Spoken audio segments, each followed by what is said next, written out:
Pulsar. Pulsión. Pulsión de radio. Un programa donde la cultura late y el inconsciente nunca falta a la cita.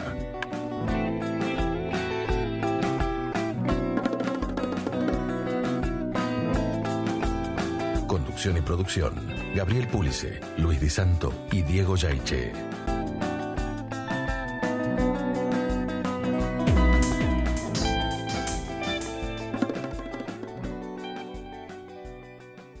Muy buenas noches a nuestra querida audiencia. Esto es Pulsión de Radio. Mi nombre es Gabriel Pulice y estamos en nuestra cuarta temporada, episodio 6. Me acompaña aquí Diego Yaiche. ¿Qué tal? Muy buenas noches, Diego. Buenas noches, Gabriel Pulice.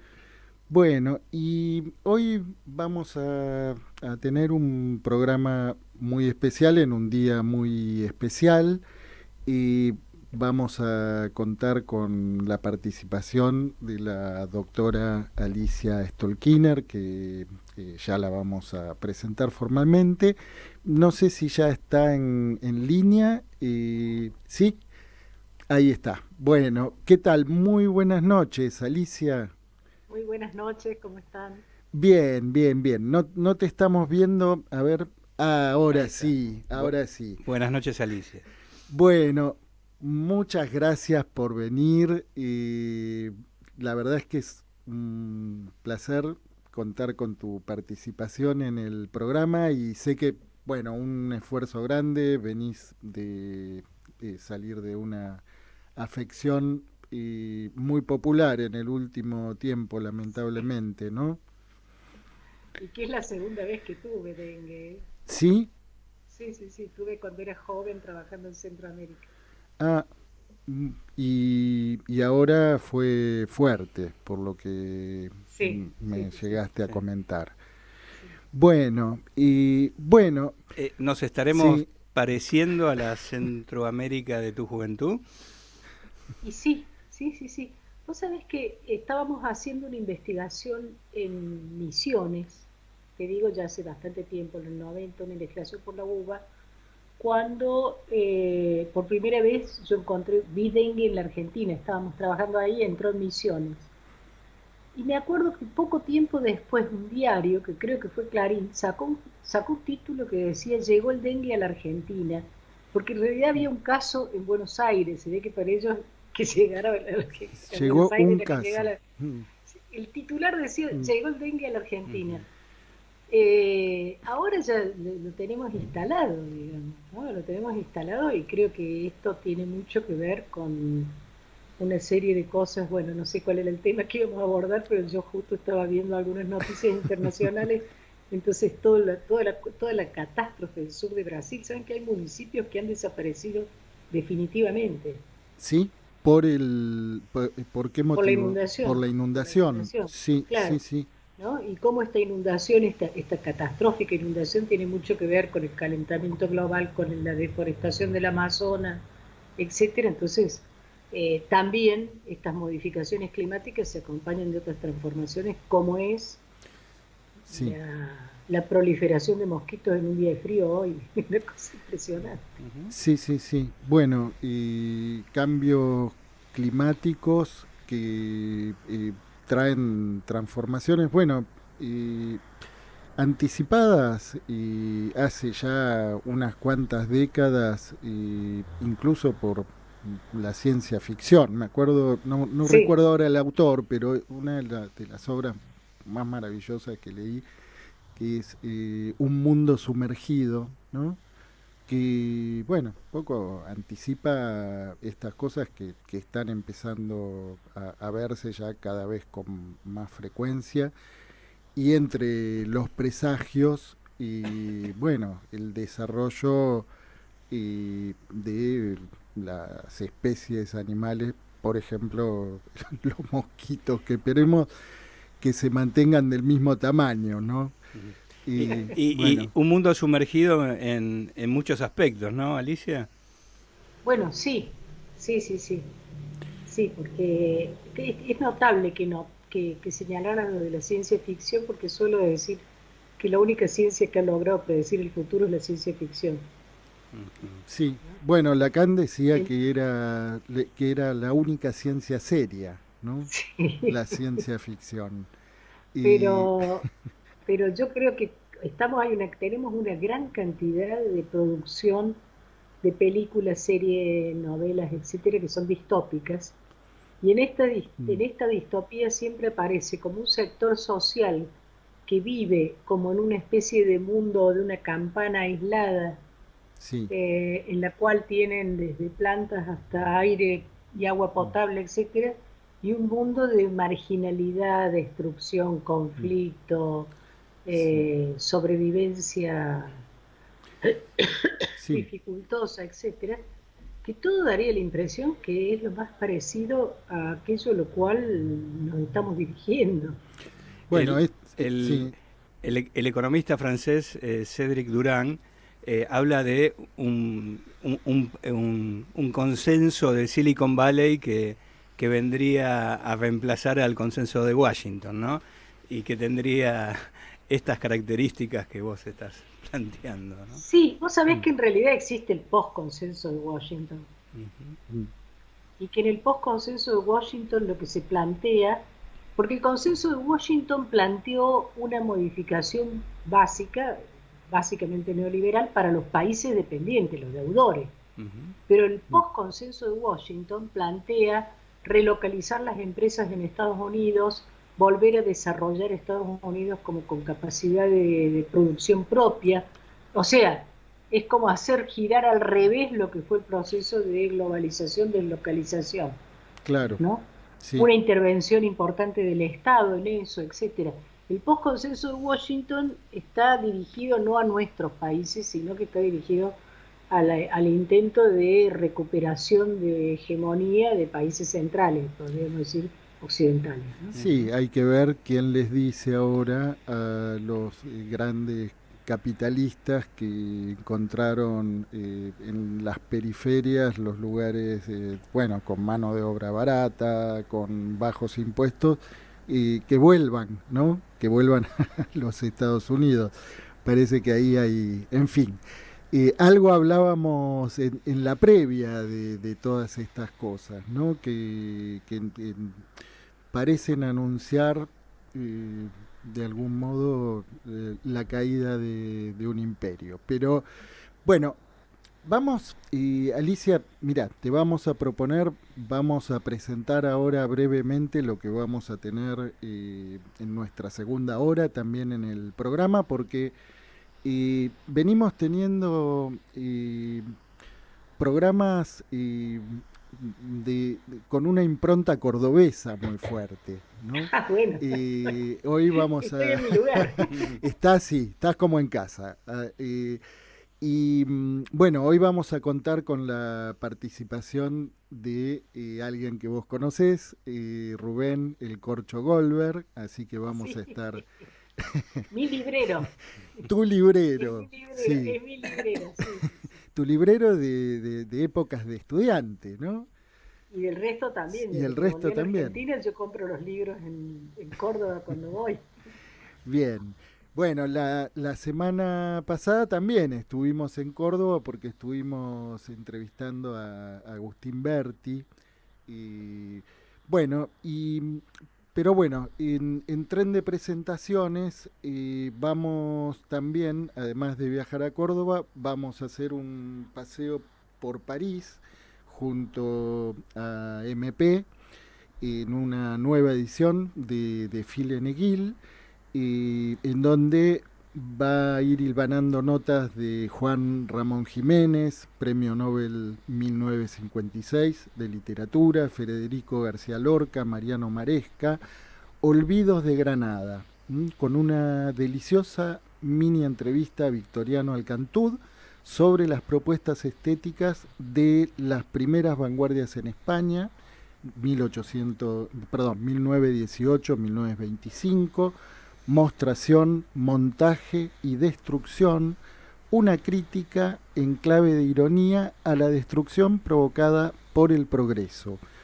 La zona de interés, ellos y nosotros, odio y pulsión de muerte. Creo que algo de eso vamos a hablar también en relación a la entrevista de hoy respecto de las subjetividades, el individualismo y los otros modos posibles de lazo social, ¿no? Bueno, Alicia, si nos esperás unos minutitos en línea, vamos a ir a una mini pausa musical. Hacia la vuelta ya empezamos. La hora de entrevistas, te presentamos formalmente y empezamos. En Pulsión de Radio, ya se viene la hora de entrevistas. La hora de entrevistas. Bueno, ahora sí. Estamos escuchando la inconfundible voz de Javier Martínez, que nos acaba de abandonar hace unos días. La inconfundible voz de uno de los fundadores de ese mítico trío de blues en castellano que se llamó Manal, y que, bueno, dejaba una enseñanza respecto a aquellos que mienten sobre su identidad, ¿no? Incluso personajes muy reconocidos de la Argentina que falsean sus biografías al presentar sus libros. Bien. Bueno, y Alicia, ¿cómo presentarte? Porque yo, intentando resumir tu trayectoria, tu extenso currículum, realmente me resultaba difícil, ¿no? Así que me pareció mejor presentarte, como una profe querida de la Facultad de Psicología, de Salud Pública y Salud Mental, y bueno, como un poco te podría decir como psicología preventiva mi también profe, se llamaba, ¿no? En esa época, ¿no, Alicia? No, bueno, vos no sabés que yo entré a la Facultad de Psicología viniendo de la Escuela de Salud Pública, de la Facultad de Medicina, invitada por Mirta Videla, que estaba a cargo en ese momento de la Cátedra de Psicohigiene y Salud Mental, que es la cátedra que fundó José Blecher. Y en el año 1900, Mirta me invita a ser adjunta interina de esa cátedra, y en el año 1985 Hugo Besetti llama a la tripartita para discutir el plan de estudio. En 1985. 85, claro, Sí. con apenas retorno a la democracia. Sí, sí. Y yo participo en esa tripartita y yo digo, hay que ser joven, era muy joven en ese momento, para ser tan irreverente, para decir, tiene que desaparecer la cátedra de psicohigiene y salud mental porque el término psicohigiene ya está perdido y tiene que reemplazarse por un departamento, un área que después nunca se departamentalizó la facultad, la carrera, un área de salud. Y ahí introdujimos una cátedra de iniciación que era salud pública, salud mental, una cátedra de anual obligatoria que después bajó a cuatrimestral optativa, que fue psicología preventiva, y 3 optativas, que eran planificación y programación, epidemiología y estrategias de intervención comunitaria. Bueno, y pero empezaste con todo. Empezaste con todo. Claro. Bueno, porque una de las cosas que conversábamos en la previa es, que vos estuviste como titular de la cátedra hasta hace muy poquito, ¿no? Hasta diciembre del 2001. Del 2001. Del 2021. Ah, 2021. No, lo que pasa es que te voy a decir una cosa. Hoy en día uno se sienta en este año y el 2001 lo tiene acá. Sí, es como si estuviéramos reeditando, ¿no? En algunos aspectos. No es igual, pero... No es igual, pero en se le parece la nariz, las orejas, ¿no? Las patillas. Y las patillas. Sí, pero hablábamos hoy a la tarde que, ¿qué dejaste y qué te queda de ese paso por la Facultad de Psicología de la Universidad de Buenos Aires? porque Bueno, fueron muchos primero años, ¿no? que debo decir que a mí me fascinan las universidades. Las universidades y los hospitales son dos instituciones que me producen mucha fascinación. Y yo le estoy muy agradecida a la Universidad de Buenos Aires, porque pese a todo, pese al conflicto, pese a que no es una institución fácil, pese a que la verdad tuve que pelear mucho para estar en ese espacio, y no siempre fuimos bien tratados y bien recibidos, eh, lo que fue posible a lo largo de todos estos años fue, en principio, lo primero y en primer lugar, la configuración de un colectivo de trabajo que sigue funcionando y sigue produciendo y sigue pensando y sigue, ¿cómo te podría decir? Sigue marcando una Mm. forma de incorporar el pensamiento de la salud colectiva, etcétera, en el terreno de la formación de los y las psicólogas, sin mí. O sea que puede seguir funcionando un colectivo muy potente que puede seguir funcionando sin que de alguna manera la persona que le dio el empujón inicial y Sí, configuró todo eso siga ahí, ¿no es bueno, el cierto? empujón inicial y Y unos unos cuantos cuantos años de trabajo. empujones más también, ¿no? Porque Pero además, lo otro que creo que para mí es sí, maravilloso es que se formó mucha gente allí mm, y que son distintos, hay distintas formas de pensamiento en distintas corrientes. Yo creo que he dirigido en total, creo que son 20 y pico tesis de maestría y más de 10 tesis de doctorado. sí, Es una hazaña eso, sí, sí, digo sí, porque es mucho trabajo. Y, y que cada una lo que ha llevado, acompañado la trayectoria de personas que si bien participar, que yo las dirigiera, que estuviera con ellas o formar parte de ese colectivo, ha sido importante para su formación, han desarrollado un perfil propio dentro de una línea general, sí, sí, ¿no? No tengo discípulos. bueno, pero a ver, discípulo no es necesariamente el que repite como un loro, ¿no? Lo que se, Eso es sino, buenísimo, claro. ¿no? Sí, Y Alicia, ¿y tenés maestros? Sí, sí. ¿Podés nombrar alguno?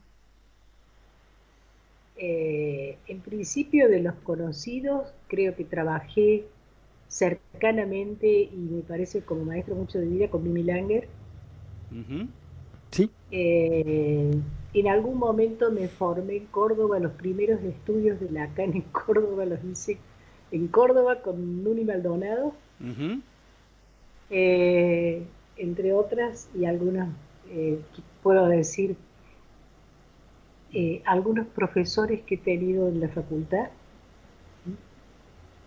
en clínica de niños, Ferrari, que fue donde me empecé a formar.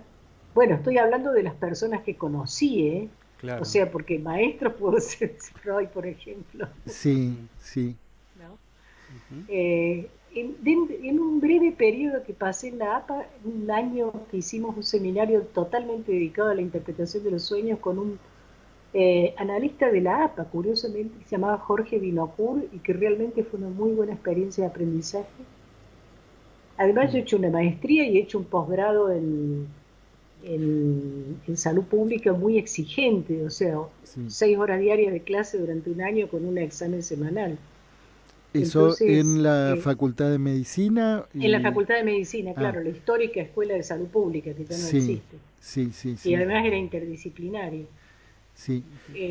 Algunas personas, yo puedo decir, no diría exactamente maestros, sino personas cercanas con las cuales he trabajado y compartido experiencias y con las cuales he aprendido mucho, porque la idea de maestro da una cierta verticalidad que no sé si siempre se tiene porque uno aprende mucho de las personas que son pares e inclusive de las personas a las cuales capacitan. ujú. Sí, ¿Mm? en esa interlocución que de pronto alterna también la Claro, horizontalidad, ¿no? claro.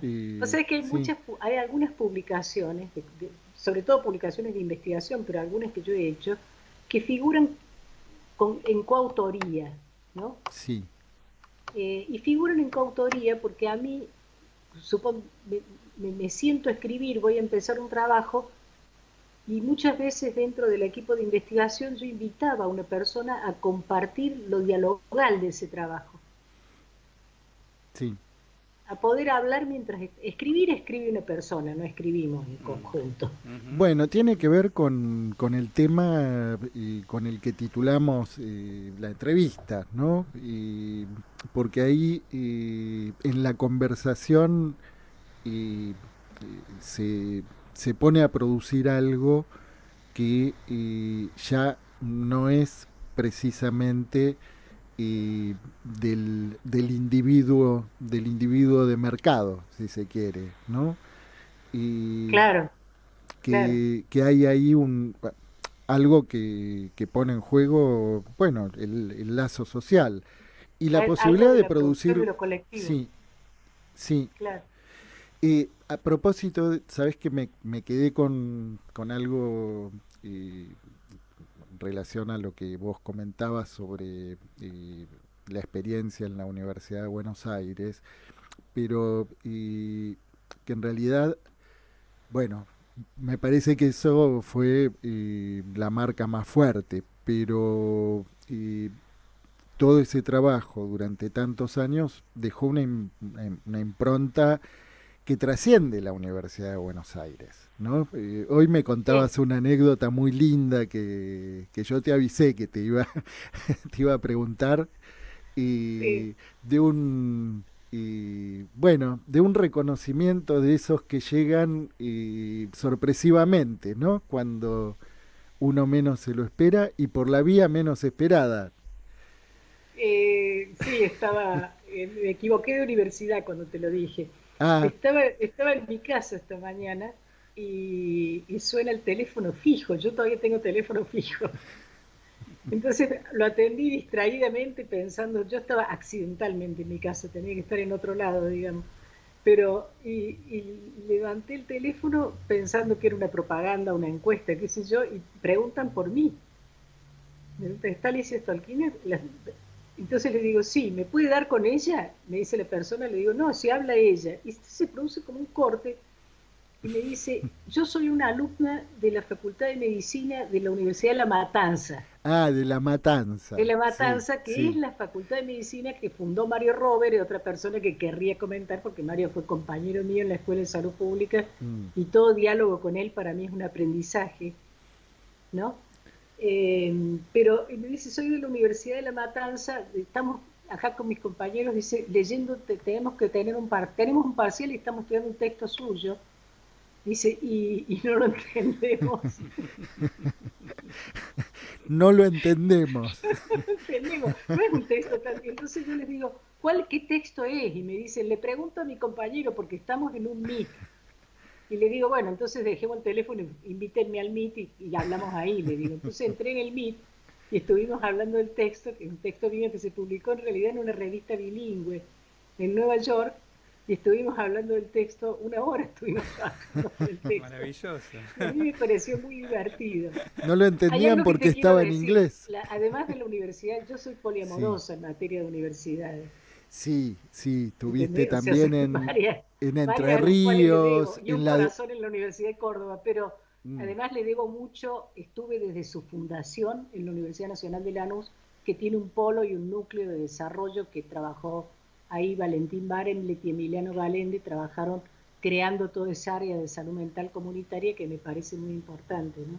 Y sí. todavía trabajo ahí en Eh, el doctorado. Y está el doctorado y hay una La ma- maestría también, ¿no? Doctorado, maestría, carrera de especialización, Sí. sí.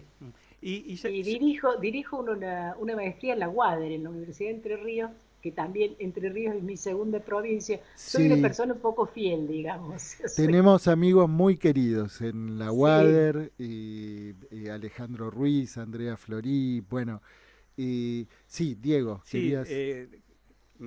mencionaste a Emiliano Galende y me diste pie para hacerte una pregunta, ¿no? Porque recuerdo que él planteaba que no había que hablar de salud mental, sino de políticas de salud mental. claro. Y, y, y entonces, eh, yendo a la actualidad, ¿no? En la actualidad, ¿hay políticas de salud mental? políticas de Estado o hay políticas de salud Bueno, mental? en La principio, política no solo se gesta en él, el Estado. Claro. en principio priorizaba, si mi memoria no me falla, las políticas de Estado, ¿no? Digamos, Emiliano, sí, sí. ¿no? O sea, hablaba de políticas de salud mental, de políticas de Estado. Entonces, podemos después hablar del otro, pero respecto a las políticas de Estado, ¿hay políticas de salud mental en la actualidad? Bueno, hay una fuerte tensión, inclusive que ha formado parte del debate de la ley ómnibus que se presentó en el Congreso, que después se cayó y ahora se está redefiniendo, y hay una fuerte tensión alrededor de la Ley Nacional de Salud Mental. Sí. Ahora, este es un país federal, empezando por ahí. Entonces, cuando uno ve la implementación de la Ley Nacional de Salud Mental, puede decir que hay diferencias entre las provincias. Por ejemplo, ha habido una importante implementación de algunos de los principios básicos de la Ley Nacional de Salud Mental, tendiendo a la apertura de los hospitales monovalentes, generando casas alternativas, produciendo externaciones en la provincia de Buenos Aires, por poner un ejemplo. Sí. ¿No?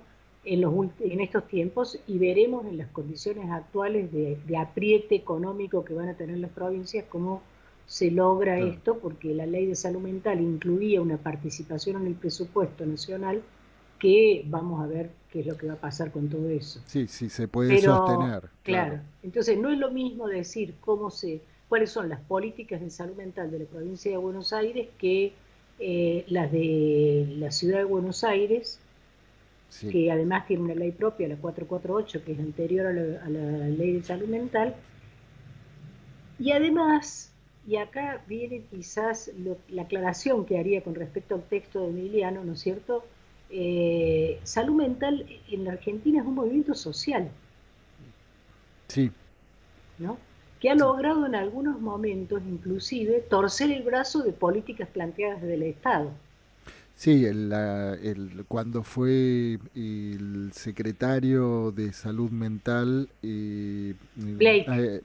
Andy Blake, ¿no? Claro, estamos hablando del sí. año 2017, Sí, sí. en la mitad de periodo donde el PRO y el gobierno de Macri ganan las elecciones de medio término, hace una buena elección de medio término, y en ese momento el entonces director nacional de salud mental eleva una propuesta de transformación de la ley, del decreto reglamentario de la ley de salud mental, que prácticamente tiraba por tierra con la ley de salud mental, y sin embargo no lo logra.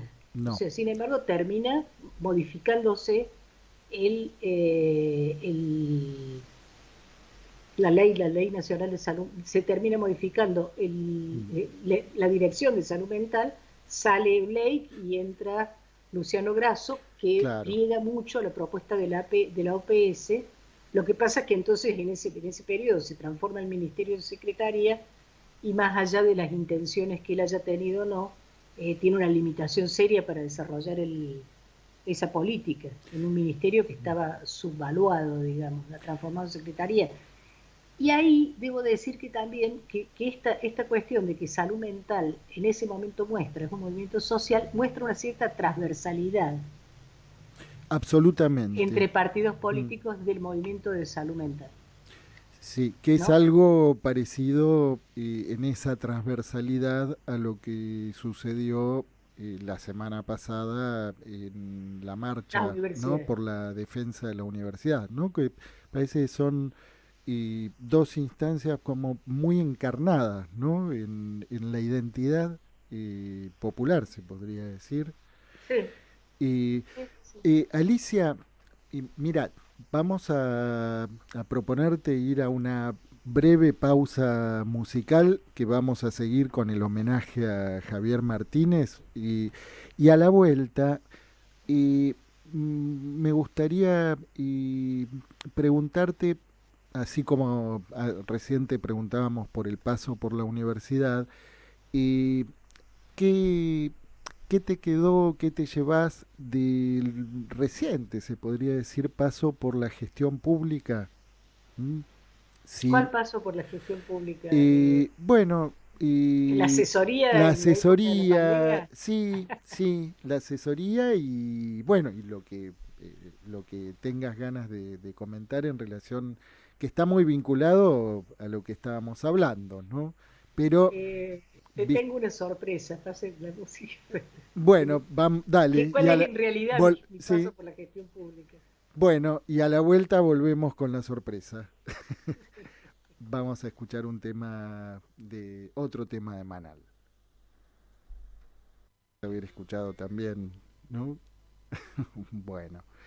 Bueno, y hicimos muy breve la pausa porque teníamos ganas de escucharte. Qué sorpresa. ¿A qué te En referías? realidad, cuando ustedes dijeron mi paso por la gestión pública, deben haber pensado en esas 3 oportunidades en las cuales fui convocada como asesora, quiero Sí, decir absolutamente de honores, voy a hacer la clase, ajá, absolutamente de honores. Yo no bien, fui contratada como asesora, de un equipo, de un grupo de expertos que el Poder Ejecutivo Nacional llamó para consultar alrededor del tema de pandemia. ¿Mm? bien. Pero que no fue un equipo que funcionara, quiero decir, no es que configuramos un equipo y teníamos reuniones periódicas y nosotros participábamos de ese encuentro, punto, Puntualmente. puntualmente de cada uno de los encuentros. Creo que fueron 3 o 2. Tres Sí. con la presentación del Plan Nacional, del Programa Nacional, que fue en el Laura Bonaparte. Pero uno fue, el primero fue en Olivos, el segundo fue en la Casa Rosada. Bien. ¿Mm? Entonces, no Y fue. ahí donde se hacía era primero una Mm, exposición, la viceministra, cuando era ministro Ginés González, hacía una exposición de la situación general, presidía el presidente y después cada uno de los asesores, de los invitados para asesorar, hacía una exposición breve. mm. Y después se abría algún debate y un cierre, digamos, ¿no? Sí, sí, sí. Ahora, ¿cuál Diego, es, cuál es Sí. mi verdadera función pública? ¿cuál Ah, es? bien. Esa. Yo trabajo en la Secretaría de Derechos Humanos desde hace 15, 17, 16 años, Ah, en la CONADI, la Comisión Nacional por el Derecho a la Identidad, Ah, que preside y todavía preside Claudia Carlotto, la hija de Estela Carlotto, y yo coordino un equipo muy chico de psicólogos y abogados, un equipo interdisciplinario que acompaña a las personas que están en juicios en los cuales se dirime si son o no víctimas del delito de supresión de identidad durante el terror de Estado en tribunales federales. sí, que es una sorpresa porque no es muy difundida Porque yo tu no hablo de eso participación. Claro, públicamente, vos no claro. hablás de eso. Tengo ajá. algunas publicaciones, es un equipo Sí, que le tengo mucho afecto, digamos, al trabajo que hacemos. Cuando empecé a trabajar en esto, imagínense, ahora estamos hablando de personas, varones y mujeres que tienen 40 y pico años. Cuando empecé, en mi primera situación que me tocó intervenir, que fue antes de entrar a la CONADI inclusive, el joven era menor de edad. claro, eran chicos y Sí, sí, adolescentes, sí, sí. Y eran Alicia, ¿y adolescentes, y sí. por qué, digo, no sé si es algo que se dio de hecho o una decisión tuya, por qué has hablado poco de esto? Porque nosotros firmamos compromiso de Ah, confidencialidad, ok. ¿no? Sobre nuestras intervenciones. Es Ah, una confidencialidad que abarca la persona con la cual trabajamos, el grupo familiar y el juzgado. mm, Mm, O sea, yo les podría decir que sé cosas de muchos tribunales federales claro. en los claro, cuales me ha tocado estar. En este momento yo, que no sé cómo va a seguir, qué va a pasar con todo eso ahora, etcétera, pero ya los últimos años yo solo intervengo, nosotros intervenimos en las audiencias, intervenimos en mm, los procesos de revinculación cuando lo hay, no es terapéutico el trabajo. Y también en algunos casos nos toca intervenir asesorando al Poder Judicial por la situación, ¿m? Pero en los últimos años yo solo intervengo cuando son casos donde además coincide que se trata de personas que tienen condiciones particulares en términos de su lugar en el campo de la salud mental, sufrimiento psíquico severo, una persona que está internada en una institución psiquiátrica, que tiene un diagnóstico de autismo, etcétera, etcétera. El resto, los comunes, digamos, los hace el equipo. Entonces, pero bueno, no es... y además, uno de los placeres de ese trabajo es que cuando hemos tenido situaciones donde después se hace público porque hubo la aparición de un nieto, una cosa así, el trabajo de la CONADI es importante, el trabajo de abuelas es fundamental, pero el trabajo de nuestro equipo desaparece. No tiene por qué ser dicho en sí mismo. No, claro. Me está muy interesante, digo, más allá que lo tomaste como un ejemplo, ¿no? Mencionaste por ahí, digamos, a modo de ejemplo, un paciente, por ejemplo, con autismo, ¿no? Y qué interesante, porque si hay algo, por lo menos es mi experiencia, digamos, clínica particular, ¿no? La mía, digamos, no la puedo generalizar, pero que justamente en estos casos lo que está omitido es la violencia, ¿no? O sea, se ha afinado muchísimo el diagnóstico de autismo, y yo siempre digo que en esa fineza diagnóstica pasa un elefante por delante que muchos analistas no lo ven, que son niños que han estado en entornos de violencia. Entonces me impacta esto porque evidentemente, digamos, algo de eso lo que pasa ha tocado, ¿no? Es que imagínate, este equipo ha llegado a tener 4 audiencias por semana en tribunales federales de todo el país. El Banco Nacional de Datos Genéticos tiene 20.000 personas entre casos judicializados y personas que hacen hecho presentación espontánea para ver si eran hijos de desaparecidos. Las abuelas se iniciaron buscando 500 nietos. Sí, y las hay muestras que hay son de 300 20.000 familias. Entonces, cuando se empezó a trabajar con esto, lo que empezó a aparecer, que ahora también la CONADI trabaja en eso, quiero decir, ahora está más desinvisibilizado, es que históricamente en este país hubo una práctica naturalizada de violación del derecho a la identidad de origen. Sí. Porque no existió, inclusive vos sabés que yo trabajé, asesoré en la Cámara de Diputados me olvidaba, alguna otra actividad pública. ¿Alguna otra función? El debate de la ley de adopción. Sí. ¿No? Y la ley de adopción que existía antes, para ustedes que son psicoanalistas, para los psicoanalistas, daba por precluida la identidad anterior. Precluido y forcluido. Sí. O sea, fundaba daba por no habiendo existido nunca la identidad anterior. ¿No? Eso es uno de los debates que se dio con la nueva ley de adopción, donde la persona tiene derecho a conocer su identidad de origen. ¿No? Pero además, la mayor parte de esas personas no son adopciones legales. Decir una adopción ilegal es un oximorón, porque la adopción es una figura legal. Pero digamos, son personas que han sido inscritas como propias, que han sido parte del tráfico, que han sido entregadas, naturalizados socialmente, y que ahora configuran inclusive asociaciones de personas que se llaman los buscadores, que buscan su origen. Es un mercado negro, digamos. Sí, claro. Sí, claro. mercado negro de las identidades también, ¿no? A mí me asombró mucho cuando alguna vez escuché al actual presidente siendo candidato diciendo que el problema de la adopción lo iba a resolver el mercado, porque ese mercado ya existe. Y es un mercado terriblemente riesgoso, existiendo además la compra-venta de niños por razones de trasplante, por razones de esclavitud o por razones de pedofilia. Es un mercado existente. Y es un mercado ilegal, por cierto, ¿no? Bueno, pero Alicia, volviendo al tema. Sí. Volviendo al tema.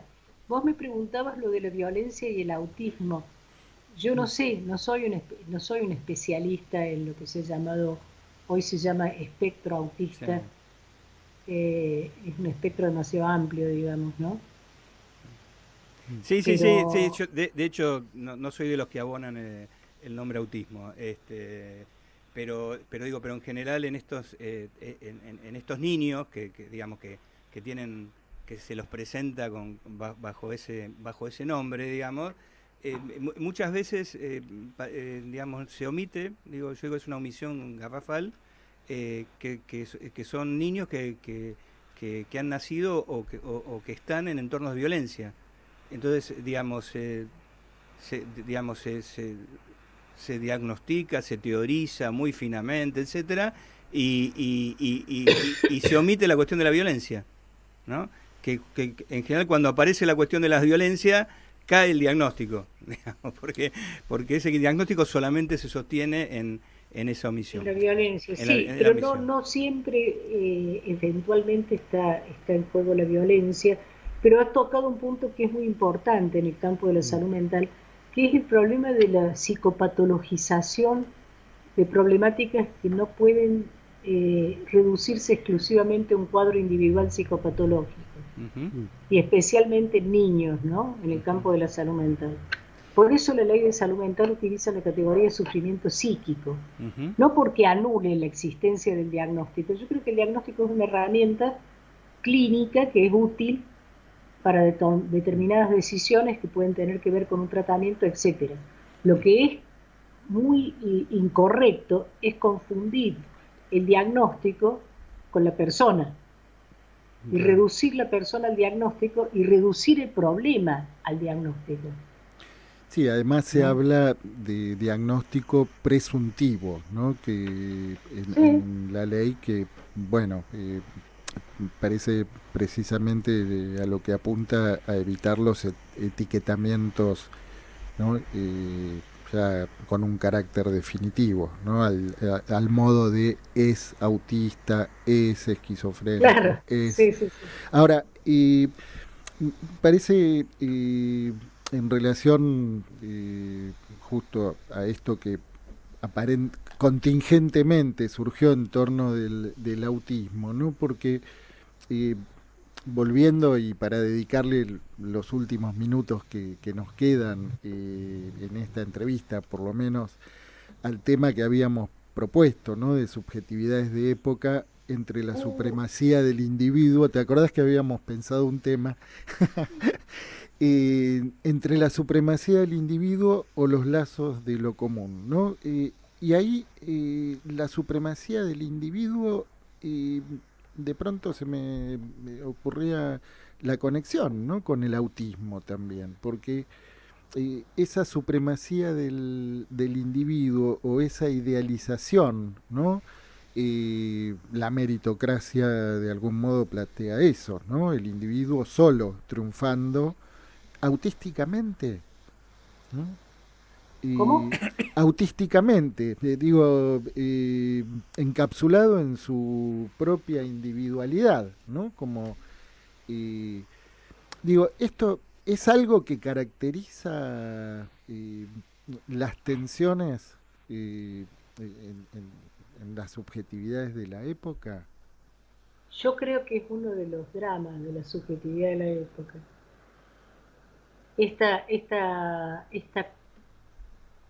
Este modelo de subjetividad centrado en la autosatisfacción, donde el otro aparece de alguna manera como un objeto más, si es que es objeto. Fíjate que nunca se habló tanto de la felicidad como en esta época, donde la gente es tan particularmente infeliz. Sí. O sea, ¿cómo podés explicar una cultura como la norteamericana, donde la principal causa de muerte de los jóvenes sea el consumo de un analgésico? Sí. O sea, de algo que alivia el sufrimiento. Está bien, es muy adictivo, ya sabemos, todo lo que es así. Pero las sustancias existen desde siempre.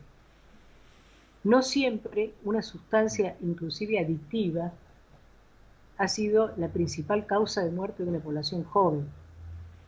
No, en un país, después te tomo otro ejemplo, ¿no? Hablando con jóvenes que van a fiestas reve, estas fiestas reve donde circula el éxtasis, por ejemplo, y algunas de esas sustancias, que en este caso no se puede hablar de adicciones, porque en realidad a veces las consumen en la fiesta, pero nada más, ¿entendés? Sí. ¿Qué es lo que te dicen que produce la sustancia? ¿Qué es lo que logran con la sustancia? una sensación de comunidad con los otros. Sí, el éxtasis particularmente, ¿no? Es una Y sensación sí, como de amor a la gente con la cual se sí, está, que no es amor en el sentido sexual, genital, sino que es un amor, un eros en relación de colectivo, del disfrute compartido, etcétera, etcétera. Se necesita una droga para, para que una especie, que reconozcámoslo, somos una especie fugada, muy particular el lenguaje, qué sé yo, pero somos una especie, y una especie gregaria. Se necesita una droga para que una especie gregaria recupere lo que tiene de placentero mm. lo colectivo, Sí, o una marcha como la del o una marcha 23, como la de la ¿no? universidad, En claro, ¿no? donde sin que nadie consuma éxtasis Bueno, y de pronto, sí, el ejemplo que yo pongo es muy notable, ese fenómeno que fue el final del Mundial, sí, el festejo cuando llegaron los... ¿No sí. parece absolutamente increíble que dos ¿Estuviste? millones de ¿Estuviste ahí? personas absolutamente desorganizadas, Sí. que no sabían ni por dónde iba a pasar, que uno dice en una situación así tiene que haber muertos? No hubo, No, ni no uno hubo solo. un episodio de Mm, violencia. mm. Y no se necesitaron las taser, no se necesitaron ¿no? No No, hubo no, un episodio de violencia, había un episodio, una cuestión como de fiesta. Algún borracho que se cayó de un poste, una cosa por el estilo, pero accidentado, pero ni siquiera hubo muertos. no. Y Dos hubo, millones de hubo personas éxtasis, éxtasis sin éxtasis, ¿no? Sin sin la ninguna droga, droga. claro, Sí. sin la droga. Entonces, y sin embargo, los que te hablan de la felicidad hoy en día te Mm, plantean cosas como, por ejemplo, no te juntes con los que se quejan, sí. no te juntes con los que tienen mala onda, deja de lado lo que no necesitas. Eh, Prácticamente es colocar, casi te diría, inclusive en términos de las nuevas lecturas del amor, etcétera, es colocar, es mercantilizar, dar la forma de mercantilización a cualquier vínculo. O sea, que el otro sea un objeto de consumo en una época de voracidad. ¿Eh? Bueno, es la felicidad enlatada, ¿no? Exactamente.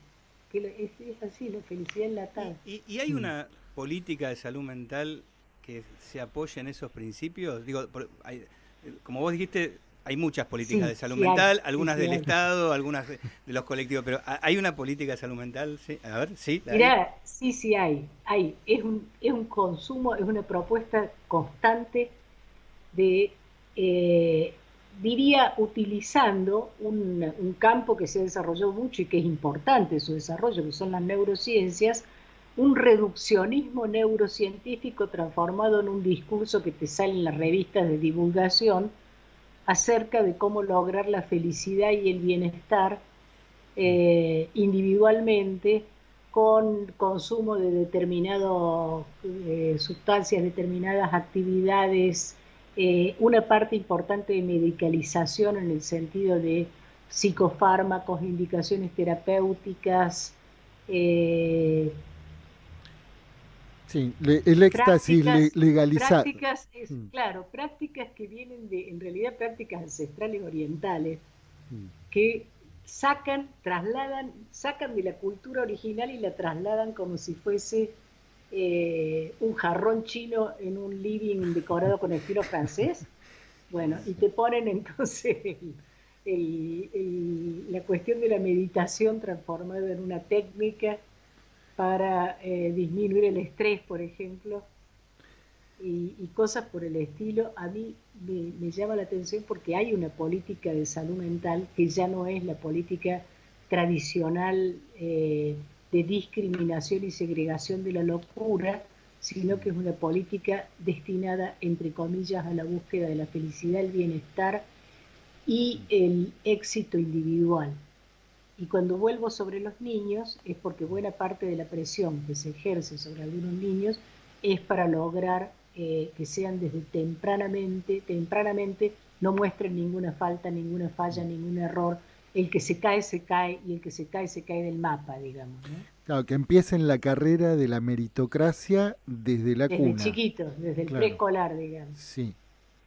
¿no? Y ante eso, ¿qué proponemos? ¿No? Bueno, vos estuviste muchos años hablando de eso, ¿no?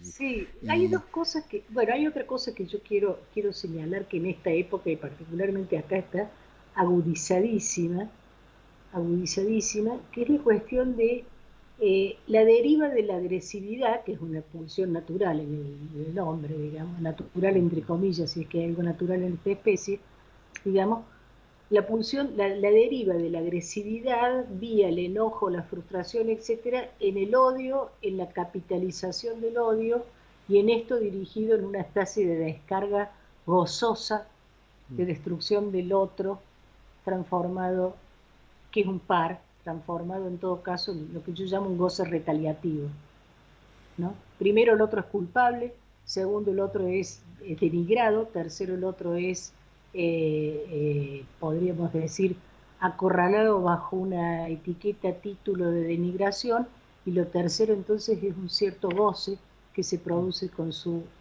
destrucción, sí, sí, real o simbólica, sí, el ¿no? otro se lo merece, además, Ahora, ¿no? La idea es que se lo merece, ahora ¿no? qué Sí, interesante, porque entonces vos lo que planteás es que hay un tratamiento específico de la agresividad que por otro lado produce lazo. Los niños con el roce, digamos, son los primeros vínculos con con los otros niños son a través del roce, digamos, pero que hay un Claro. tratamiento de eso que en vez de justamente producir lazo, ¿no? La agresividad que produce lazo, lo tramita para que produzca lo contrario, que es la destrucción del otro. Exactamente, pero así como la sociedad de consumo necesita capturar el deseo hasta un extremo que puede llegar a ser destructivo, Ujú. no sé si ustedes son lo suficientemente grandes para recordar una vieja película que se llamaba La Gran Comilona, que era muy terrible Sí, porque sí, comían sí, hasta morir, sí, sí. digamos, sí, ¿no? sí, sí, sí. Bueno, para mí es una metáfora de algo de esta época. He vuelto a leer Melanie Klein, les aclaro, Mm, y cuando describe la Mm, voracidad, yo digo, describe esta época, ujú, ¿no? sí, Esa cosa de la voracidad, la envidia y gratitud. ujú. Bueno, por un lado, tenés esta captura del deseo en un objeto que supuestamente me va a dar satisfacción, que cada vez es más breve porque el celular me produce un placer cuando es nuevo, pero es nuevo durante 20 minutos y yo tengo que salir a comprar otro más nuevo todavía, etcétera, etcétera. Y por otro lado, que uno podría decir, ahí se captura un deseo que tendría que ver con lo erótico, con el contacto amoroso, se mm, termina transformando en amor por objeto. Teníamos una propaganda de una persona que terminaba besando el objeto que compraba, era como un acto amoroso, ¿no? Y por sí, otro lado, se captura la agresividad también. Las dos cosas están en juego, Ujú. ¿no? Bien. Sí, habría que hacer una reivindicación de la agresividad, ¿no? Sí, sí, Contra la sí, sí. violencia, ¿no? Sí, sí, sí, porque Y no toda agresividad redunda en violencia. Yo exactamente siempre que recuerdo un amigo de mi infancia que parecía un chico malísimo, que andaba cortando animalitos y matando pajaritos y qué sé yo, y es un cirujano impresionante ahora. ahora, ahora ha podido encauzar y Encontró cómo hacer algo con eso, digamos, ¿no? O sea, no bueno, todo el mundo se levanta y corta gente, bueno, él lo hace, pero lo hace para salvar la vida, claro. bien, Entonces, yo digo, lo terrible es esta convocatoria, ¿no? Esta convocatoria y además, eh, tengo algunos colegas del campo de la medicina social que hablan de crisis, de una crisis global, podría decir, de paradigma, ¿no? Occidental, la caída de un paradigma occidental. Y no quería irme sin leerles una frasecita de Freud, dale. que vengo utilizando mucho, que miren lo que nos dice, ¿no? Dice, arrastrados por el torbellino de esta época de guerra, solo unilateralmente informados, a distancia insuficiente de las grandes transformaciones que se han cumplido ya o comienzan a cumplirse, y sin atisbo alguno del futuro que se está estructurando, andamos descaminados en las significaciones que atribuimos a las impresiones que nos agobian y en la valorización de los juicios que nos formamos. Este texto es de 1915. sí, ¿No? sí, O sea, está hablando de consideraciones sobre la guerra y la sí, muerte, ¿no? ujú. Sí, sí Y yo que digo, uno podría, lo lee y dice, podría decir exactamente lo mismo ahora. Es maravilloso. Es impresionante. Yo digo, podríamos Sí. estar pensando exactamente lo mismo en este momento, porque sí. efectivamente, inclusive nuestros campos, nuestras teorías que hemos utilizado, están puestas en cuestión ahora, las tenemos que revisar, ver si funcionan, si no funcionan, ¿no? Qué cosas tienen que entrar en revisión de ellas, qué cosas tenemos que poner en revisión de nuestras propias prácticas, y cuando digo de nuestras propias prácticas, como psicoanalistas, como personas del campo de lo social y como personas también como ciudadanos y como personas que somos políticamente activas. Claro, como Cuando actores digo políticos. políticamente activas, no digo necesariamente partidariamente activas o de profesión política, pero que participamos en la vida de la polis, digamos, ¿no? Bueno, bien, y la verdad es que nos encantaría, te vamos a tener que volver a invitar, Alicia. Y sí, porque les quedé, digamos, me fui por la rama. No, al a la contrario. noche Mira, que... nosotros hacemos un culto de la Asociación Libre también en el programa, ¿no? Así que, y nuestro lema es que el inconsciente nunca falta a la cita. Bueno, te agradecemos No, muchas gracias a ustedes. enormemente por esta deliciosa conversación. Esperamos que, bueno, también lo hayas pasado bien. Y bueno, nos tenemos que ir a una pausa. No sé si querés decir unas últimas palabras así a modo de despedida y cierre. Bueno, muchas gracias por la invitación. Quiero decir a modo de cierre que esta parece una época muy oscura y realmente es una época de transición muy compleja, que a cada persona le toca en su edad, según el momento vital en el cual esté, lo que esté trabajando, etcétera. Pero que es absolutamente indispensable que defendamos ese momento de alegría que nos es dado solo por comparación, digamos, y que solo se logra en el contacto con los otros, en el diálogo, en el encuentro, digamos, ¿no? Que no se trata de que uno renuncie necesariamente al conflicto para nada, ¿no? Yo estoy con un texto, con una frase que me salió en una entrevista y dije, hay que militar la amabilidad, ¿no? Sí. Pero militar la amabilidad no significa pongo la otra mejilla, soy bueno reactivamente, no. Soy una persona que permanezco pasiva ante situaciones que me indignan, no me enojo nunca, no es nada de eso. No, es poder confrontar amorosamente, ¿no? Poder confrontar sabiendo que en el otro, sin embargo, es otra persona, no plantear permanentemente el desborde a la destrucción. Bueno, Alicia, Bien. te agradecemos la presencia en Pulsión de Radio. Personalmente te agradezco el elogio de la agresividad que hiciste y bueno, esperamos tenerte en un próximo programa. A Rubén, por favor. Ahora mismo nos vamos a Córdoba. Bueno. Un abrazo. Chao. Bueno, vamos a una pausa comercial y estamos a la vuelta en el rincón de los libros.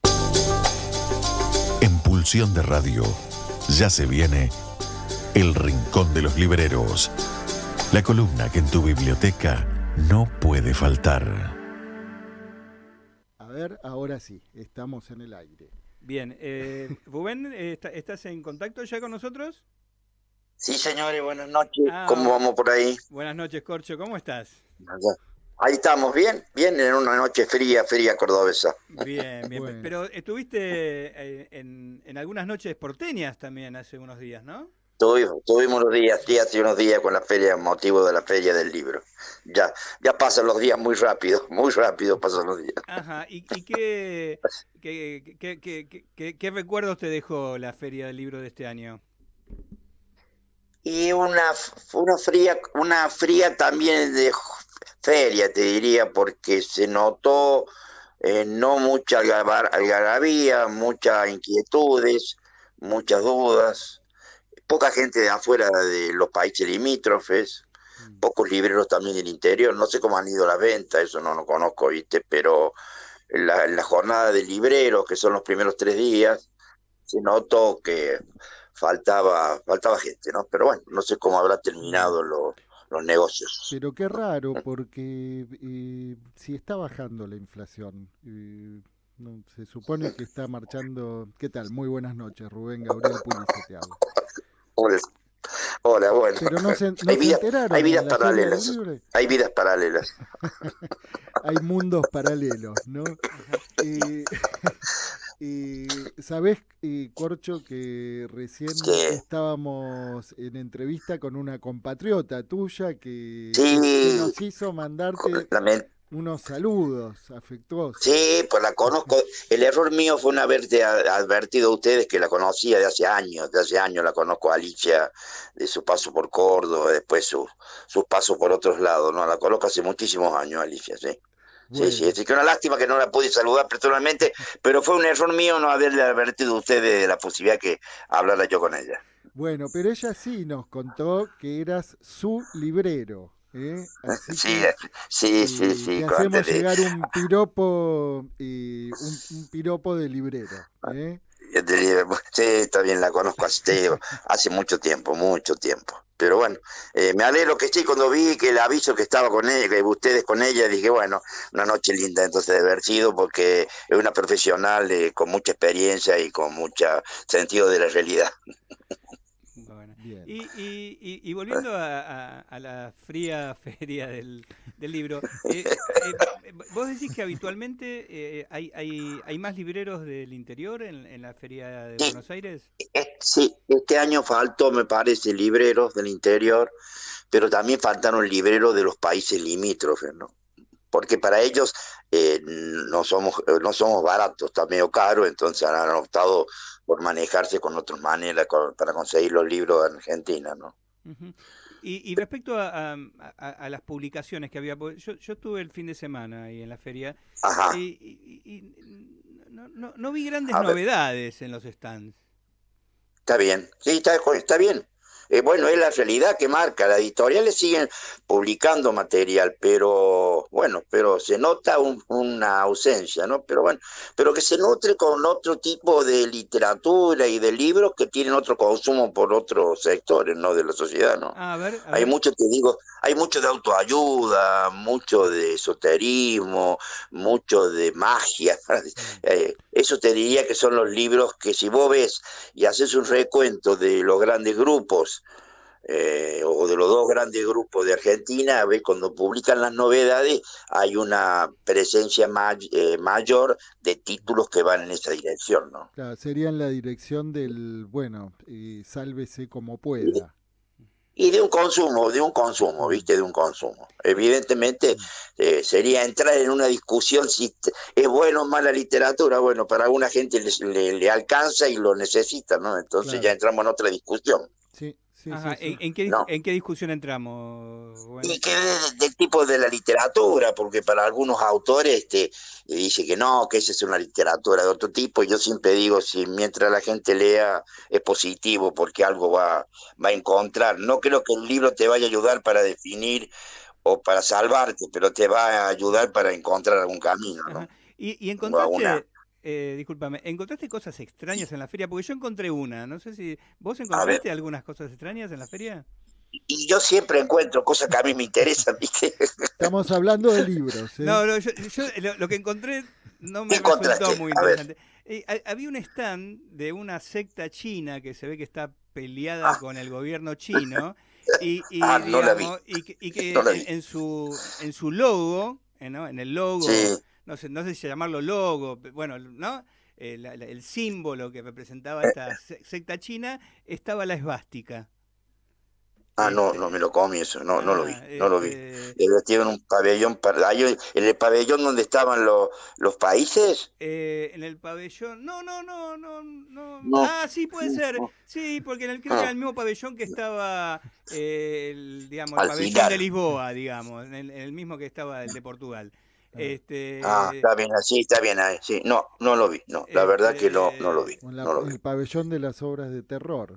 Sí, era digamos, la sensación era bizarra, digamos, ¿no? O sea, bizarra, está bien. Haciendo propaganda contra el partido chino, el Partido Comunista Chino.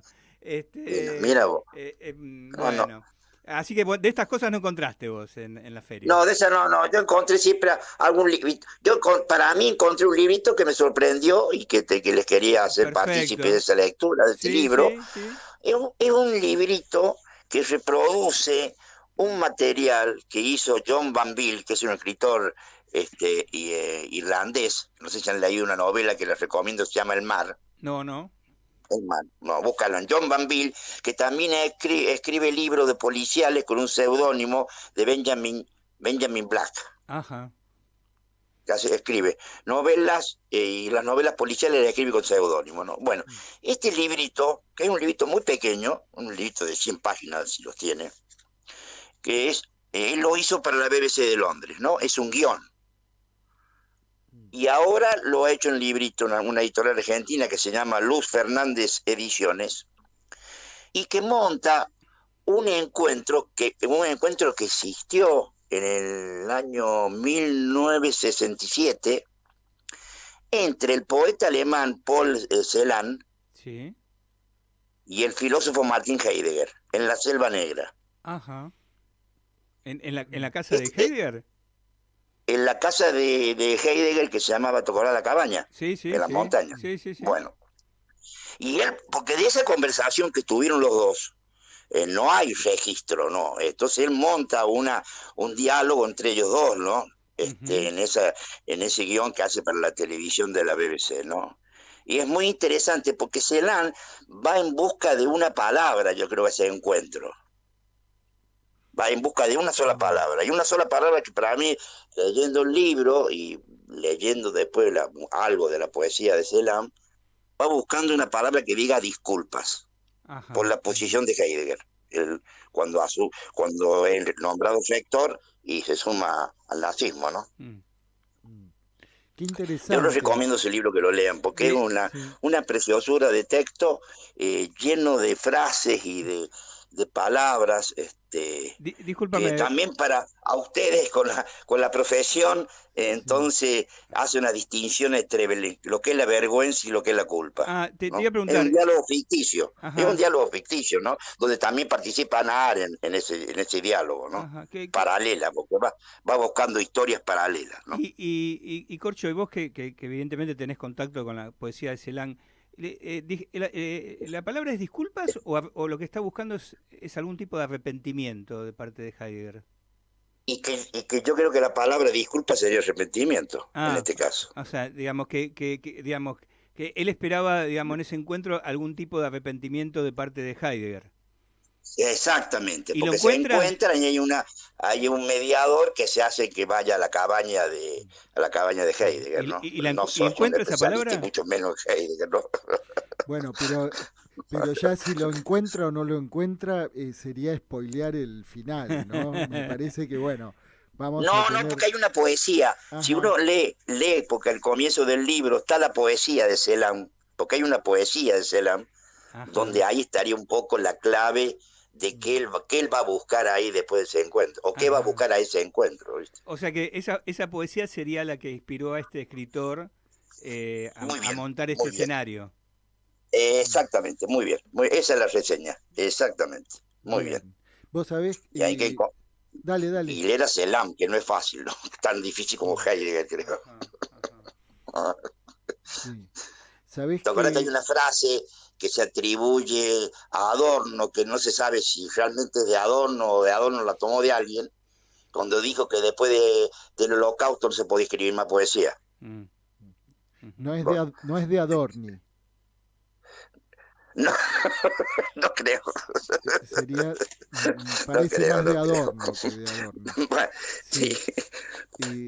Pero bueno, si el que tiene ganas de entender o de buscar eso, porque siempre hay una búsqueda, viste, lo de Heidegger, su posición y su conflicto con Husserl, su conflicto con Jasper, que fueron sus maestros y amigos, bueno, y los que trabajan sobre Heidegger siempre encuentran alguna otra punta, ¿no? Pero parece que vos has trabajado algo sobre Heidegger, Corcho. No, es todo simple curiosidad, ¿no? Ya haber leído, simple curiosidad de algunas cosas que es complejo, Esa ¿no? humildad. No te diría ni me animaría a introducirme en eso, ¿no? Pero sí me animo a introducirme en otro escritor que sí les recomiendo, por si no lo conocen, y que lo van a encontrar en Buenos Aires, que es producido por una editorial cordobesa, de un autor que se llama Effi De Luca.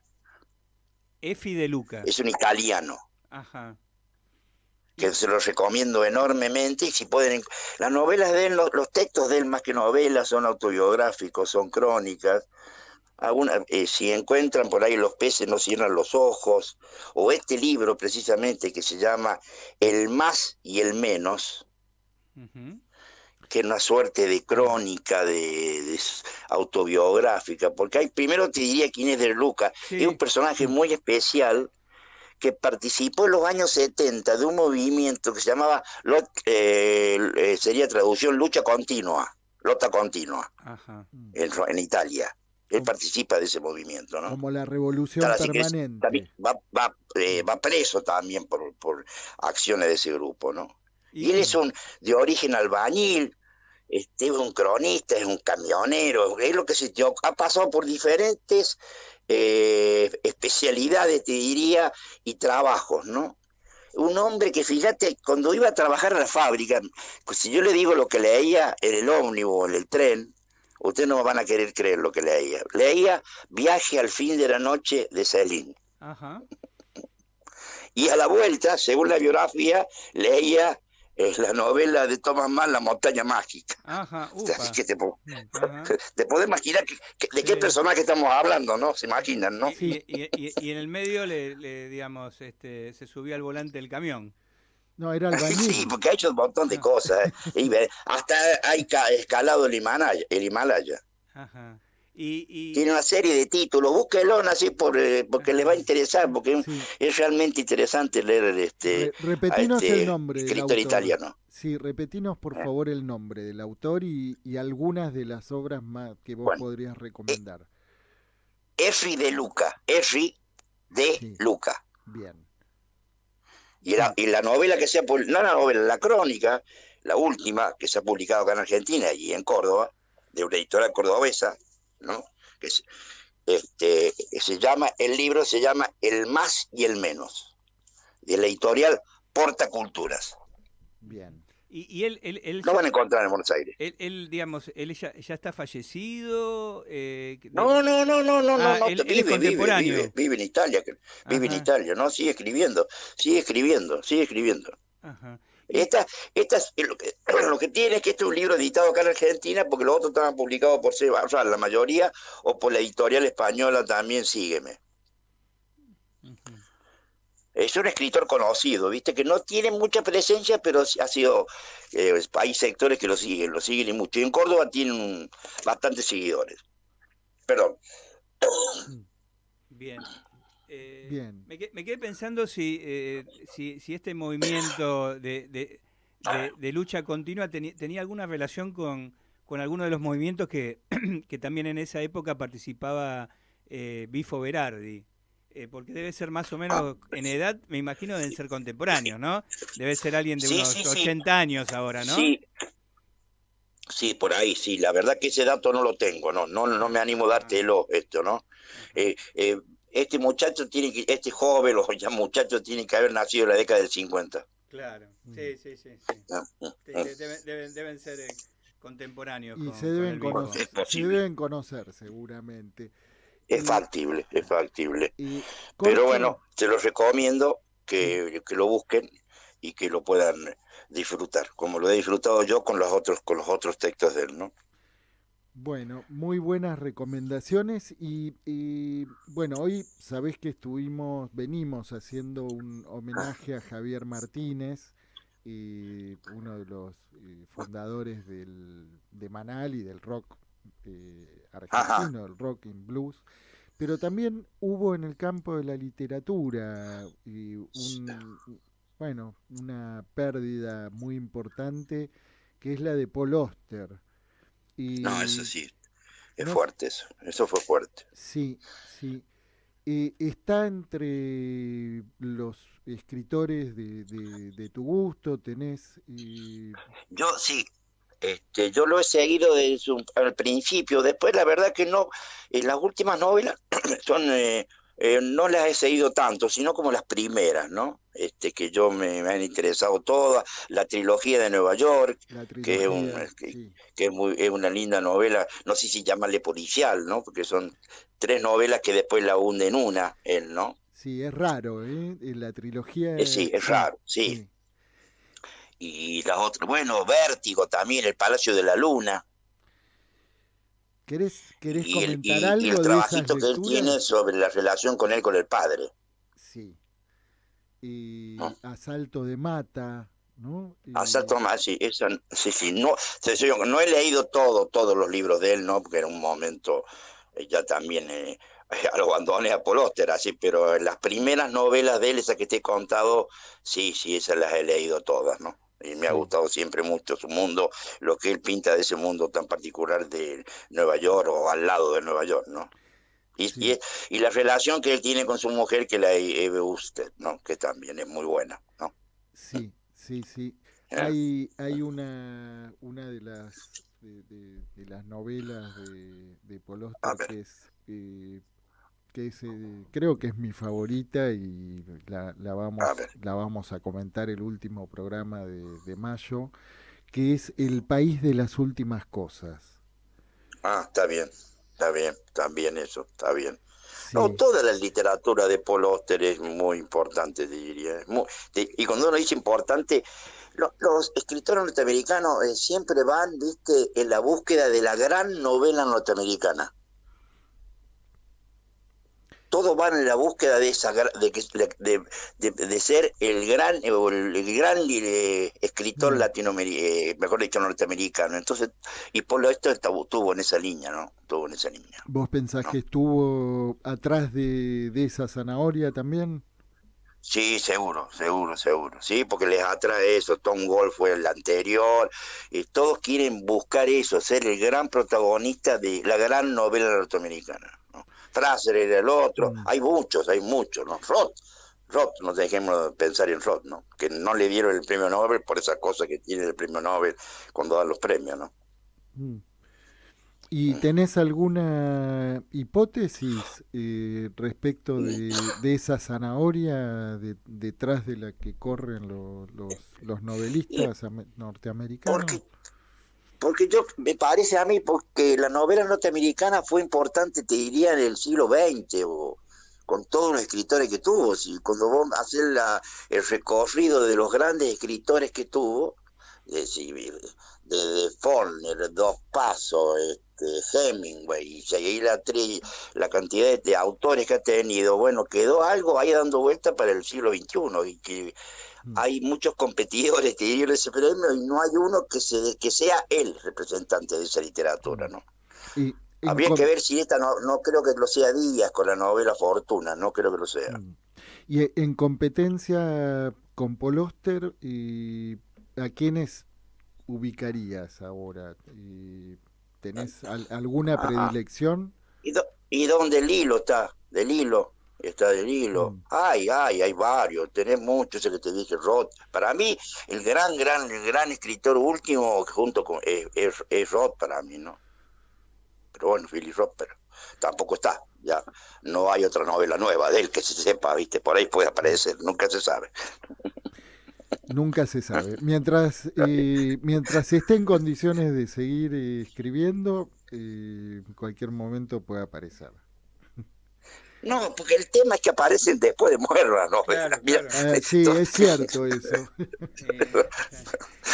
Y a veces las mejores novelas son las que aparecen después. Sí, también puede ser eso, sí, pero siempre, un escritor siempre tiene la gran novela, ¿viste? La gran novela. Y después las otras son importantes, creo yo, ¿viste? Ya es un tema de los críticos, ¿no? Pero hay una que es la que se destaca fundamentalmente, ¿no? Pero bueno. Y ni hablar con la inteligencia. Cuando te da el premio Nobel, por eso a veces hay no una discusión, sino no se da únicamente por una novela, se da por la trayectoria. Pero ¿qué pasa? Que en esa trayectoria hay una novela que es la que se anota en el primer puesto, ¿no? Sí, que es la estrella más luminosa, ¿no? Exactamente. Sí. Pero cuando están los méritos es por toda la trayectoria, ¿viste? Por todo lo que escribió y todo lo que dijo. Sí, Diego. No, iba a ser un chiste que con esto de que a veces aparecen las mejores, digamos, aparecen novelas después de muerto, que aparecen en un cajón, en manos de algún amante, etcétera. Ahora vamos a tener un problema con la inteligencia artificial cuando empiece a escribir novelas al estilo de Paul Auster, ¿no? Y entonces sigan produciendo novelas incluso después de muertos, ¿no? Claro. Que siga escribiendo Paul Auster y... Claro. Bien. Fíjate, bueno, sí. en el libro que les comentaba de Henry de Luca, viene con una parte, con una especie de, que no es un señalador, pero que con una frase de Luca que dice: la vida de cada uno puede describirse en algún camino hecho a pie. Bueno. Maravilloso, Corcho. Bueno, con esa frase te vamos a despedir hasta el mes que viene. ya tenemos para todo el mes. Bueno, te mandamos un abrazo grande, Corcho. Bueno, un placer. Querido, bueno, me alegro de haberlo escuchado nuevamente y estemos en contacto de nuevo. Bueno, muchísimas gracias por venir.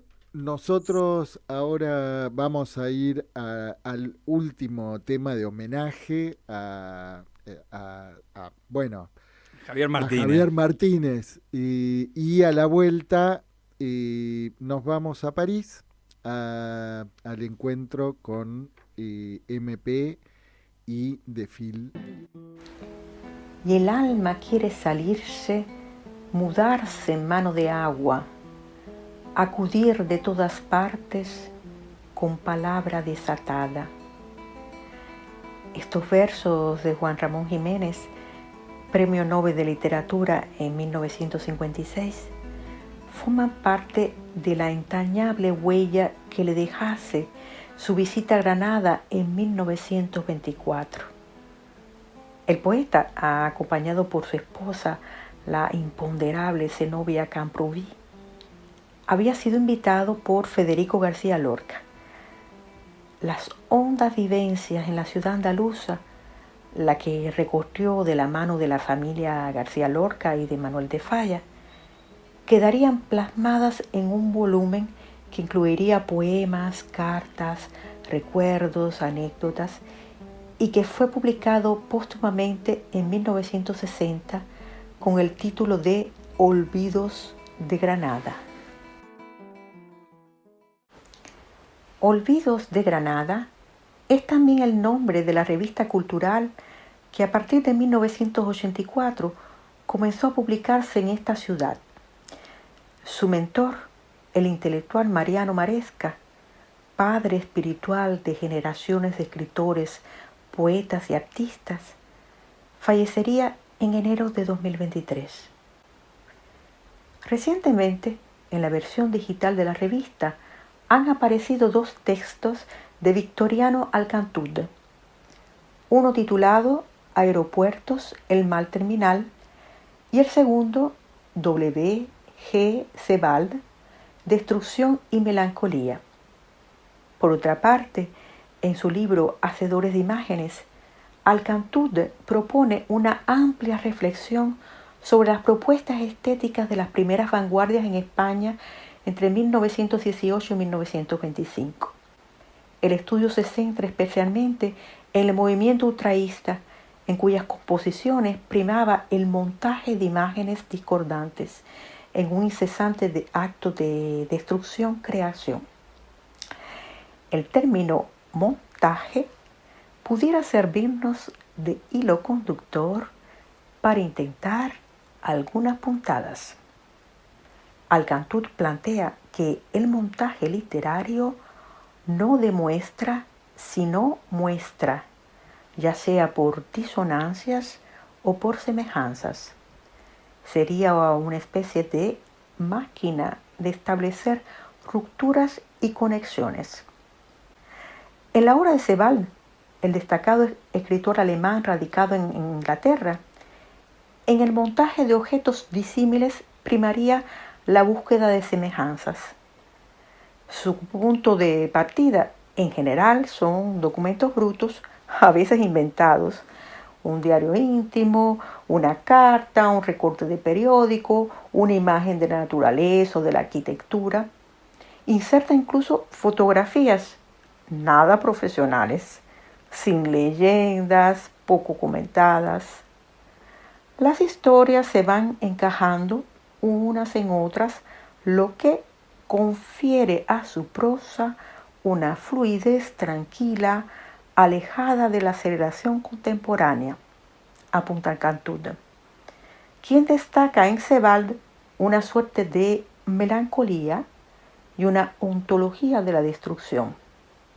Cito: sobre cada nueva forma ya se cierne la sombra de la destrucción, y tras cada empresa humana hay un momento inexorable de aniquilamiento.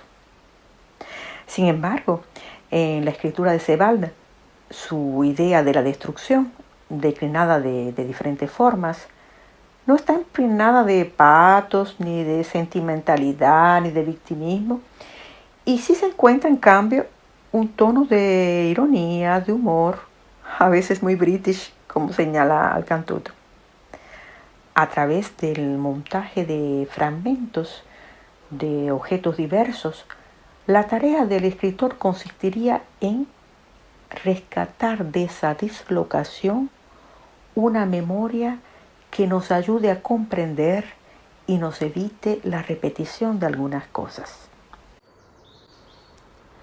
Buenos días, Victoriano Alcantud. En la obra de Sebald, en montaje literario, la destrucción, la melancolía, parecen ser recursos motores en su escritura.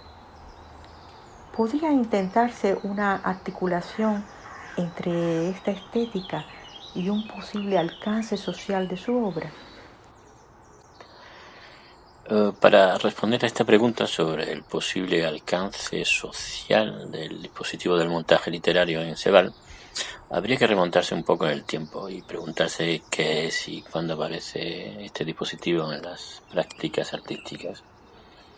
En el origen de nuestra encuesta, pues nos encontraríamos con la existencia de dos procesos contradictorios que definen la modernidad artística.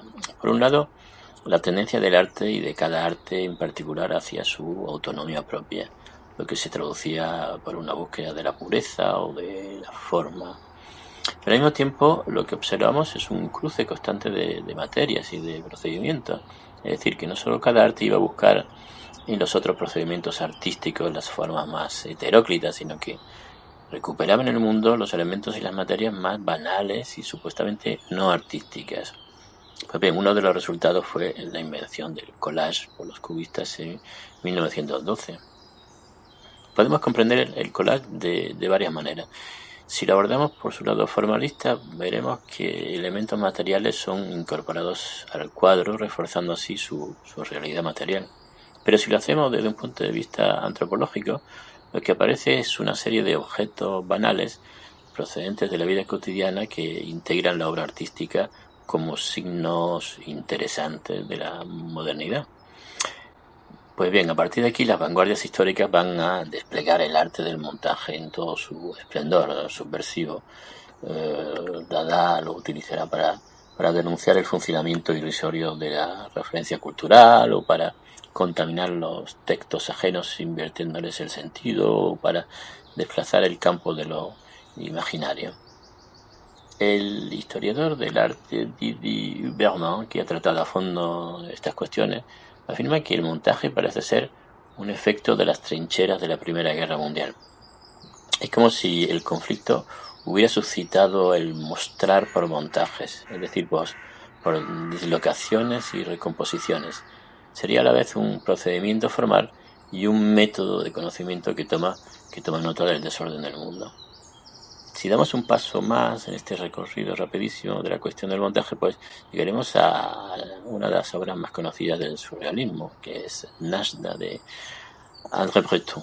En el tipo de montaje que Breton practica, las fotos o los carteles publicitarios reemplazan a la cosa dicha por la cosa vista. Sieval utiliza también esta inclusión de fotos o materiales en el texto de sus narraciones, pero el sentido no es el mismo. No hay en Sieval como en Breton un rechazo de la descripción que habría que reemplazar por el documento visual.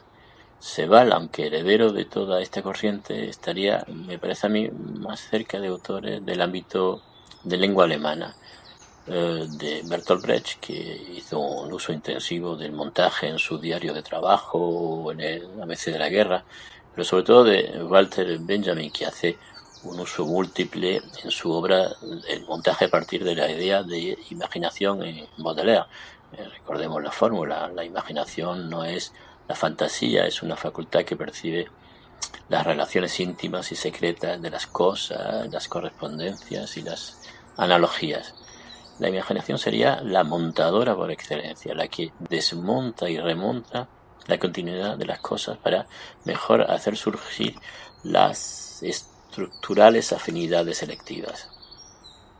Claro está que, aunque Brecht, Benjamin o Sieval usen el montaje, las intenciones son dispares. Los dos primeros, comunistas a su manera, transmitían en su obra no solo un afán de conocimiento, sino un proyecto revolucionario. Mientras que a Sieval no le interesa el futuro, y su crítica del progreso lo lleva más bien del lado de un cierto nihilismo apesadumbrado. Lo que no quiere decir que su obra y su empleo del montaje no nos sean útiles para que podamos nosotros construir un proyecto emancipador. Muchísimas gracias, Victoriano Alcantud. Hermosa y enseñante respuesta. En el realismo ficcional de Sebald se encontraría la idea de que la modernidad y el progreso no reparan en las ruinas que van dejando tras de sí. No precisa Cantud. Ese montaje espacio-temporal un tanto sinuoso que caracteriza al escritor encierra, teñida de cierta melancolía, una crítica a la destrucción provocada por el progreso.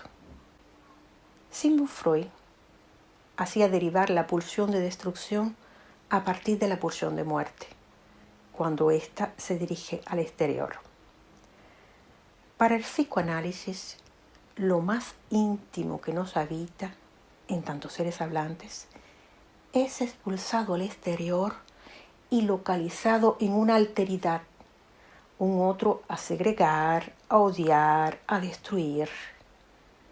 Sin embargo, la agresividad, la rivalidad imaginaria basada en la pequeña diferencia, término de Freud, con el semejante, así como la lucha por el prestigio del lugar simbólico, Lacan las distingue de las raíces más profundas del odio. El odio estaría anclado en el goce del cuerpo, al cual se fijan ciertos significantes del discurso, en una coalescencia, una certeza de una identidad no dialectizable y que fractura el lazo social. Deviene un ellos y nosotros. En su muy interesante libro Odio y pulsión de muerte en el siglo XXI, publicado en francés en 2020, el psicoanalista Camilo Ramírez reflexiona sobre estos temas y los articula con ejemplos de genocidios cometidos en nuestro pasado reciente. Este autor subraya que para que esa fascinación colectiva observada por Freud en Alemania en los años 30 no devenga monstruosa captura, según la expresión de Lacan, es necesario estar advertidos de que no se trata de un fenómeno circunscrito a una época, sino de un hecho de estructura que nos concierne a cada uno y que, por tanto, demanda de cada uno una vigilancia permanente. Aquí, saliendo del cine de arte y ensayo Chaplin-Lambersart, en el distrito 15 de París, luego de ver la película La Zona de Interés. Quizás lo más impresionante de la película no sea la historia que cuenta, la historia del comandante nazi de un campo de concentración y de su familia, ni tampoco la cuestión de demostrar una tesis, sino que más bien se muestra un real. Imágenes, ausencia de imágenes en negativo, fotos de un jardín, banda de sonido, conversaciones domésticas, música, silencios, un cuento infantil en off, gestos, un andar grosero, una náusea, saltos temporales, ladridos, disparos, gritos de prisioneros, silbido del tren de la muerte, humo de la chimenea del crematorio. Montaje, rupturas y conexiones. La pila de zapatos disparejos que aparece en el Museo de Auschwitz impactan. Son como restos de cuerpos singulares, distintos unos de otros, pero que el odio había logrado segregar en una sola entidad, una alteridad que encarnaba el mal, ese mal que cada cual lleva consigo. Solo participan en la historia los deportados, puesto que el hombre tiene un cuerpo, es por el cuerpo que se le tiene. Reverso del habeas corpus. Esto decía Lacan en su conferencia de Joyce Le Saint-Homme en 1975. Montajes fecundos de restos que resisten al mercado del tiempo. La historia, la grande y la pequeña, tal vez más que desciframiento de sentidos del trauma de una destrucción, pueda considerarse como la escritura de un montaje incesante de huellas al borde de lo indecible, con lo cual orientar una ética, una política, para impedir el triunfo del odio y de la pulsión de destrucción. Montaje, pieza suelta, Juan Ramón Jiménez, Milagro de la lengua argentina, 1948.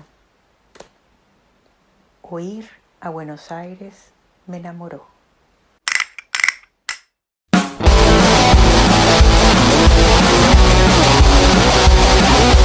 Pulsión. Pulsión de radio. Un programa donde la cultura late y el inconsciente nunca falta a la cita.